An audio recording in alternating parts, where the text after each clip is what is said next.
அனைவருக்கும் காலை வணக்கம். இன்னைக்கு என்ன சாப்பாடுன்னு பார்த்தீங்கன்னா, இன்னைக்கு சாதம் பச்சைப்பயிறு இருந்துச்சு, அதை அப்படியே வேக வச்சுட்டு அந்த தண்ணியிலே ரசத்தை வச்சுட்டேன். பச்சைப்பயிறு அப்படியே தேங்காயெல்லாம் திருவி போட்டு தாளித்து வச்சாச்சு. அப்புறம் ப்ரொக்கோலி ஒன்று இருந்துச்சு, அதையும் போட்டு வறுத்தாச்சு. இன்னைக்கு தான் எங்கள் வீட்டில் சாப்பாடு. அப்புறம் நிறைய பேர் வந்து அந்த வண்டியை பற்றி வீடியோ கேட்டிருந்தீங்க. கண்டிப்பாக அந்த வண்டியை பற்றி வீடியோ போடுறேன்.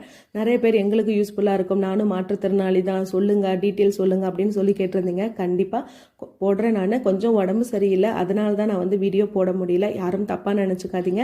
கண்டிப்பாக அந்த வீடியோ நான் வந்து போட்டே ஆகணும். ஏன்னா 4 பேத்துக்கு அது வந்து ரொம்ப யூஸ்ஃபுல்லாக இருக்கும். என்ன போல் இருக்கிறவங்களுக்கும் மாற்றுத்திறனாளிகள் எல்லாத்துக்குமே வந்து அது ரொம்ப யூஸ்ஃபுல்லாக இருக்கும். யாரோட உதவி இல்லாமல் அவங்களும் வெளியிலலாம் வரலாம், வெளி உலகத்தை பார்க்கலாம். ரொம்ப யூஸ்ஃபுல்லாக இருக்குது. கண்டிப்பாக அந்த வீடியோ நான் போட்டே தான் ஆகுவேன். கொஞ்சம் உடம்பு சரியில்லை, அதனால தான். ப்ளீஸ் யாரும் தப்பாக நினச்சிக்காதீங்க, இதுதான் காரணம்.